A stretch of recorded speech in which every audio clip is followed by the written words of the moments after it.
Hello everyone, मैं मिथुन सिंह स्वागत करता हूं आप सभी का। आशा करता हूं आप सभी बहुत अच्छे होंगे। बात करेंगे सिद्धू कानू मुर्मू यूजी सेमेस्टर 1 के प्रीवियस ईयर क्वेश्चन पेपर के बारे में। पेपर आपका होगा जेंडर स्टडीज़ एमडीसी 1 का ये क्वेश्चन पेपर है। ठीक है, ये पेपर का कोड है। सेशन था आपका 23-27, उसी सेशन का ये क्वेश्चन पेपर आपके साथ में साझा करने वाला हूं।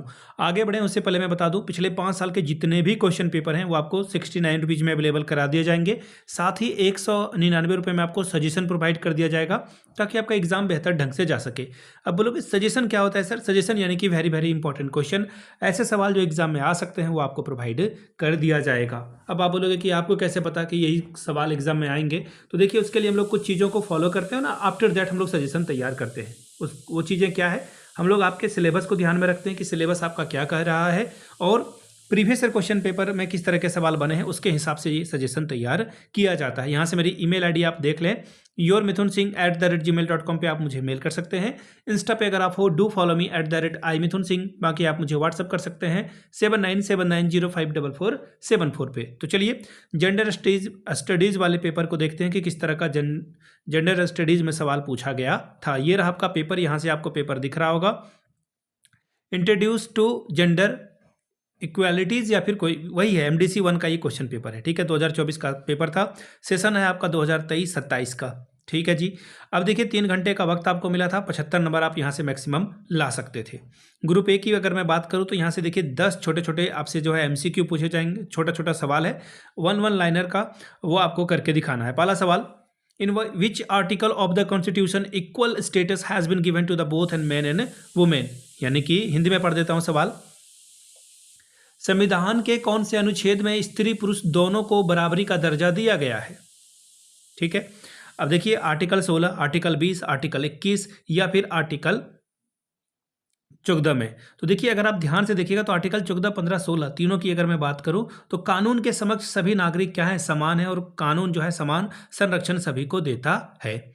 अब आर्टिकल 15 की अगर मैं बात करूं तो आर्टिकल 15 में क्या कहा जाता है कि जन्म, लिंग या इसके आधार पर, धर्म के आधार पर किसी के साथ भेदभाव नहीं किया जाएगा। यानी कि अनुच्छेद 15 जो है वो सबको बराबरी के तौर पे देखेगा। 16वां जो है, ये जो आर्टिकल 16 है, ये क्या कहता है? आर्टिकल 16 कहता है कि सार्वजनिक रोजगार के मामले में सभी नागरिक को अवसर की समानता मिलेगी। ठीक है, ये ध्यान में रखिएगा। तो आर्टिकल 14 जो है ना, वो ज़्यादा जोर जो है डालता है धर्म, जाति और लिंग के भेदभाव के आधार पर इसे निषेध करने की बात करता है। तो आर्टिकल 14 आपका क्या होगा? सबसे सही जवाब हो जाएगा। ये सारी चीज़ों को ध्यान में रखिएगा, सवाल इससे बनते हैं। और देखिए, कई बार ना थोड़ा सा तो कन्फ्यूज़न होता ही है, जब आप ज़्यादा पढ़ लोगे ना तो कन्फ्यूज़न ज़्यादा होगा। ठीक है, बाकी आपकी इच्छा। अगला सवाल देखिए क्या है, next question, which of this statement is a true regarding gender? निम्नलिखित में से कौन सा कथन जेंडर के बारे में सही है? जेंडर क्या है? एक संख्यात्मक अवधारणा यानी कि नॉमरिकल एबिलिटी कॉन्सेप्ट है? बिल्कुल नहीं।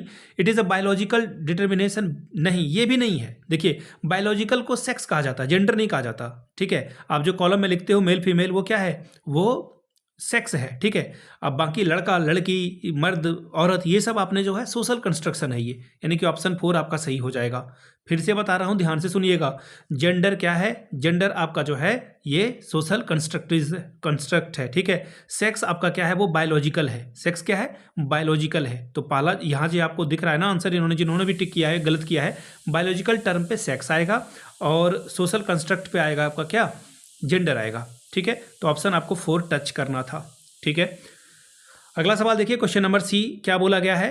प्रेफरेंस और prejudice toward one gender over the other is termed as. यानी कि एक लिंग को पहले से ही आपने जो है बायसनेस रखा, पूर्वाग्रह रखा और दूसरे को प्राथमिकता दे दी। जैसे सपोज कर लो, लड़के लड़के दोनों का एग्जांपल देता हूं। अगर मुझे सिंगिंग कंपटीशन में किसी को भेजना है तो मैं कहूँगा कि लड़की जाएगी, लड़की अच्छी गाती है।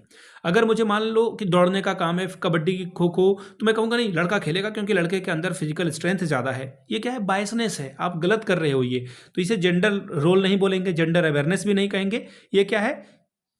जेंडर बायसनेस है, यानी कि ऑप्शन 3 आपका सही जवाब हो जाएगा। आगे बढ़ेंगे अगले सवाल की ओर। मैं आपको बता दूं, ये सारे सवाल मैं इसलिए आपको अच्छे से कर पा रहा हूं, जेंडर स्कूल एंड सोसाइटी एक पेपर होता है बीएड में, और एमएड में भी एक पेपर होता है। तो मैंने बीएड एमएड कर रखा है ना, उसमें मैंने 2-2 बार इसे पढ़ रखा है, इसलिए जो है ये बड़ा आसान है मेरे लिए।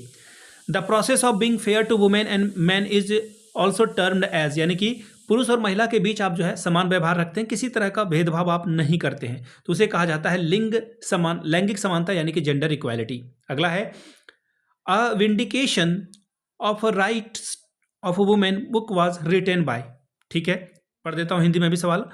अ vindication of the right of women जो किताब है इसके लेखक कौन है, ये सवाल आपसे पूछा गया है। तो देखिए इस बुक के जो राइटर का नाम है, आप अगर अमेजोन वगैरह में जाओगे तो आपको दिख जाएगा, ये मैरी वॉल्स्टनक्राफ्ट के द्वारा जो है ये किताब लिखी गई है, ठीक है। कवर में लगाऊंगा नहीं क्योंकि एडिट करने में काफ़ी वक्त चला जाएगा, टाइम पास बिल्कुल नहीं। अगला सवाल question number F, in which year was the dowry prohibition act passed in India. भारत में दहेज प्रतिषेध अधिनियम किस वर्ष पारित हुआ था। तो देखिए अगर मैं पूरा डेट के साथ अगर मैं बताने की कोशिश करूं तो 20 मई 1961 को यानी कि 1961 को जो है ये पारित हुआ था।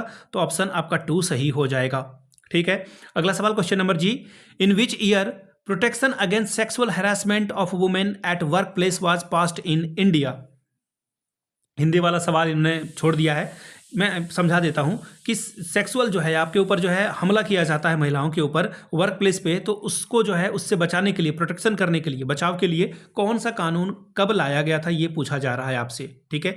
तो ये जो है 2013 में पास किया गया था, याद रखिएगा, ठीक है। 2013 में से पास किया गया है the sexual harassment of women at workplace prevention provision and redressal act 2013, POSH act के नाम से भी ये जाना जाता है, POSH, ठीक है। ऑप्शन आपका 2 सही होगा।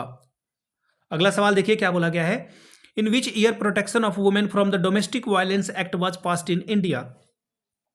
घरेलू हिंसा से बचाव के लिए, प्रोटेक्शन के लिए महिलाओं के लिए जो है घरेलू हिंसा एक्ट कब लाया गया, ठीक है। तो ये जो है एक्ट कब पार किया गया है, 2005 में, ऑप्शन 2 सही है। जिन्होंने भी टिक किया है सही किया है। अगला सवाल है, when was the national commission for women was established in India.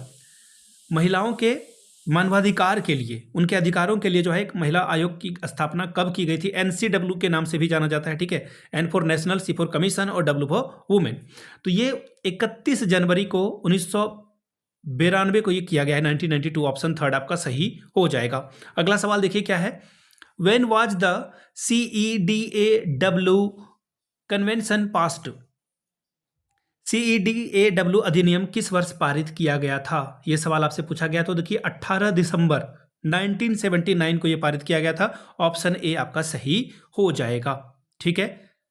एक ही सवाल 2 बार हो गया है, सॉरी फॉर दैट, ठीक है। क्वेश्चन नंबर 2 देखिए क्या बोला गया है, answer the question in list 50 word, 50 word में लिखना है, 5 नंबर आपको मिलेगा। क्या है पहला सवाल, what is gender empowerment measure, यानी कि लैंगिक सशक्तिकरण मापक क्या है, इसके बारे में बात करेंगे ग्रुप बी की। ग्रुप बी में देखिए 4 सवाल आपको करने हैं, 15 चौके 60, यानी कि हर एक सवाल के लिए 15 मार्क्स मिलेगा। Define gender, why is Indian patriarchal structure a challenge to gender equality, gender की परिभाषा दें। भारतीय पितृसत्ता संरचना लैंगिक समानता की चुनौतियां क्यों है, बताइए। Question number 4, define gender equality throw light on its important in society, लैंगिक समानता की परिभाषा दें, समाज में इसके महत्व पर प्रकाश डालें। 5वां सवाल देखिए क्या है, describe how family, economic, religious, education and the political institutions promote gender inequality, परिवार, अर्थव्यवस्था, धार्मिक शिक्षा और राजनीतिक संस्थाएं लैंगिक असमानता को किस प्रकार बढ़ावा दे रही है, बताइए कहां कहां पे जो है ये हो रहा है।